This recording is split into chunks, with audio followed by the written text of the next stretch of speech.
A storm lashed the California coast, rain hammering windows, power lines down, and streets washed away. Inside a lonely house, a man heard a knock. Standing at the door was a stranger woman, soaked and shivering, asking for help. The storm outside mirrored the unease within. He hesitated, wary, yet the tempest left her no choice. She spoke of a broken car, no network, a desperate plea. He invited her inside, a simple act that would unravel into a game neither could resist. Warmth from the fireplace did little to calm the tension swirling between them. As she stepped in, polite words masked unspoken intent.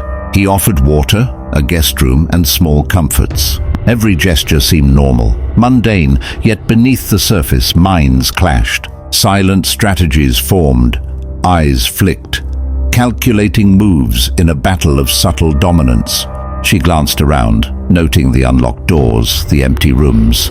Conversation flowed, a careful dance of questions and answers.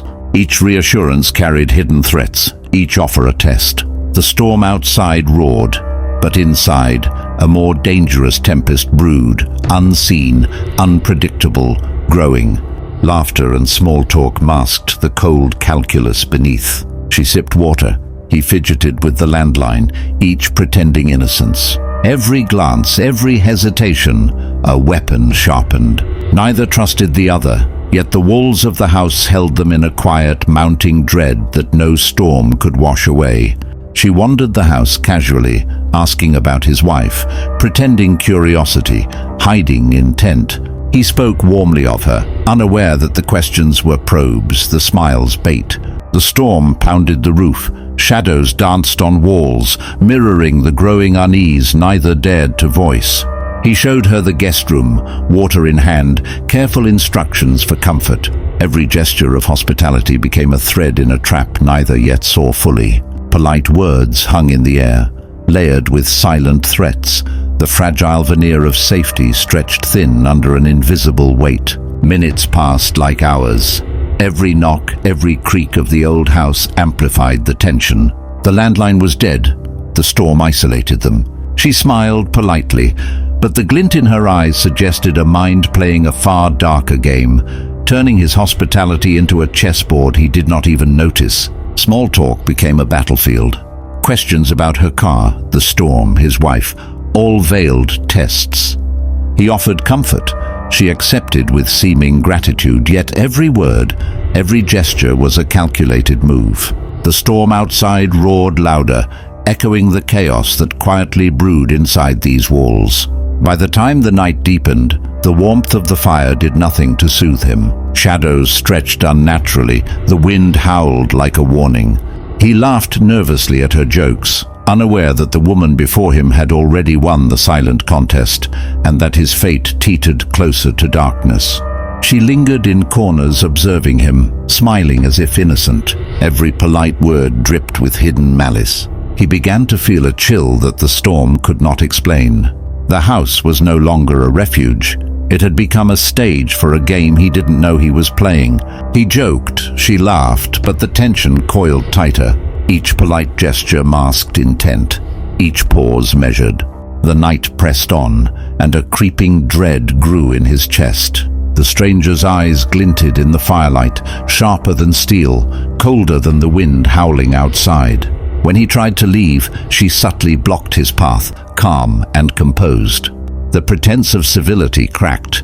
He realized too late the hospitality was a trap, the friendliness a ruse. The storm outside mirrored the chaos within, but inside the house the true storm had already begun. She whispered words of charm, a feigned apology, then suddenly the air shifted. Fear gripped him as he saw her true intent. Every polite smile, every laugh, every step had been a calculated lure. The man's mind raced, but the predator had already closed the circle. In a heartbeat, the violence struck. He tried to resist, but she was faster, stronger, smarter. The psychological games ended in the most primal way. His life ended in the house he once called safe. Outside, the storm continued, oblivious as the true villain walked away, unseen, victorious. The storm rattled the windows as the woman moved with eerie calm. Every step seemed deliberate, measured. The man felt a rising panic, Small hints of unease he had ignored now screaming in his mind. This was no ordinary visitor, no mere stranded stranger. She asked casual questions about the house, his routines, his family, but each word carried an invisible weight. Answers spilled from him unconsciously. Each sentence gave her pieces of his life, and he was too polite, too trusting to notice the trap forming around him. A clock ticked loudly in the background, marking each second of mounting dread. He drank water, laughed nervously at jokes, moved to check the landline, every gesture watched, calculated. The woman's presence felt heavier, like a shadow pressing against his chest, suffocating him. "Do you need anything else?" she asked softly, almost a whisper. Her voice seemed kind, but the tone hinted at something darker. Every polite smile masked cunning intent. He nodded, too polite to refuse, too distracted to see how the game had shifted completely in her favor. He wandered toward the fireplace, trying to calm himself. Flames danced, shadows stretched unnaturally. Every flicker seemed alive, twisting like her subtle grin. Something deep inside screamed to leave, but his hospitality bound him.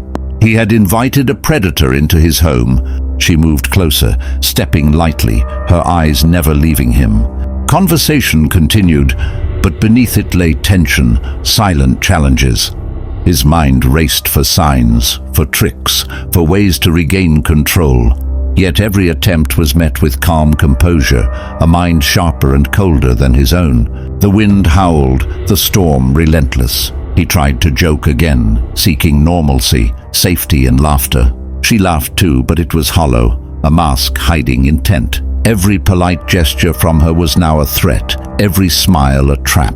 His unease had grown into fear, raw and gnawing. He thought of leaving, of escaping, but doors seemed farther than they were, hallways longer, shadows deeper. The house itself felt alive, as if complicit in her deception. He realized then, far too late, that every second spent here had tightened her control, and his fate was already sealed. Suddenly, she stepped into the light, calm and deliberate. The pretense fell away, politeness replaced by calculated dominance. He froze, understanding the terrible truth. She was the predator, the architect of fear. Every interaction had been carefully orchestrated, leading to this moment. Before he could react, the attack came swift, silent, unstoppable. Panic overtook him, but the outcome was inevitable. His life ended in the house he had thought safe. The storm outside a minor player compared to the darkness inside. She walked away, victorious, unseen, leaving only terror behind. The house fell silent, except for the storm outside. Every creak of the old floorboards, every gust of wind sounded louder now, echoing the absence of the man. Shadows seemed to linger longer in corners, as if the darkness itself had taken notice of the evil that had walked through the rooms. She moved through the house with unnerving calm, retracing steps, touching objects with a faint smile, each gesture casual yet deliberate. The air seemed heavier, charged with menace. It was clear the storm outside had been nothing compared to the tempest she left behind. Outside, lightning lit the sky, revealing the battered landscape. Inside, the house was untouched, yet filled with an invisible weight. Chairs slightly askew, a cup half full, the faint scent of water and fire lingering, traces of a life extinguished, a warning carved into silence and shadows. Every sound, every flicker of light reminded the world that the house was no longer ordinary. Footsteps, even imagined, caused the heart to race. The storm raged on, indifferent, while the evil remained, unseen, walking among the shadows, leaving nothing but cold dread in its wake. The neighbors' distant lights blinked, powerless to intervene. The man's absence went unnoticed for hours. The woman had vanished into the night as quietly as she had arrived, leaving behind a house tainted by fear, a space that whispered of manipulation, control, and death in every corner. The night deepened. Silence ruled the house except for faint echoes, the wind against the windows, the drip of water from the leaky roof. Every creak and groan seemed amplified, warning the next visitor that the storm outside had passed. But inside, the predator's presence lingered like a shadow too dark to name. Time became meaningless. The house, once safe, now felt like a trap, a museum of terror frozen in a single moment. Objects retained the energy of the night's events, heavy with invisible menace. Even the fire seemed subdued, as if unwilling to illuminate the horrors that had unfolded.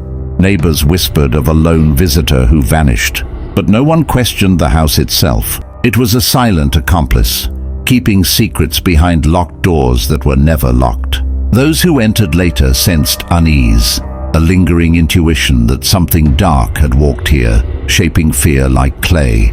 The woman's shadow passed over distant hills, silent, unseen. A predator moving through the world with practiced precision, politeness, charm, calculated manipulation, her tools of choice honed to perfection. The storm, the man, the house, all part of a rehearsal for something far darker yet to come. And somewhere, inside the empty rooms, the echo of his last breath lingered, a faint whisper caught in the wind. The storm moved on, leaving only the remnants of terror and the knowledge that the true villain had walked away, invisible, untouchable, a dark ghost of fear that no light could chase away. Dawn crept in slowly, pale light spilling through rain-streaked windows. It revealed nothing unusual at first glance, yet the air felt wrong. Safety was an illusion now. The house stood quiet, holding secrets in its walls, as if waiting patiently for the next knock at the door. Police sirens wailed somewhere far away, muted by distance and storm debris. No one came. No questions were asked. The man's silence blended into the chaos left behind by the storm. In disasters like these, disappearance was easy, and evil knew exactly when to strike unseen. The guest room remained untouched, bed neatly made, water glass empty. It looked innocent, almost welcoming, yet the room felt colder than the rest of the house. What happened there clung to the walls, an invisible stain reminding the world how easily trust could be turned into a weapon. Miles away, the woman walked calmly among strangers, her expression tired, vulnerable. She blended in perfectly, another survivor of the storm. No one suspected the darkness she carried. Her mind was already searching, calculating, preparing for the next door, the next kind soul willing to help. Storm warnings faded from the news, replaced by normal life. Roads reopened, power returned. But evil did not leave with the rain. It adapted, learned, and waited. The woman understood patience. She knew fear worked best when disguised as helplessness, when danger wore a human smile. The man's house was eventually cleaned, sold, forgotten. New owners felt uneasy but ignored it. They blamed the weather, old wood, imagination. They never knew why sleep felt restless there, why shadows seemed to watch. Some places remember violence, even when people choose not to.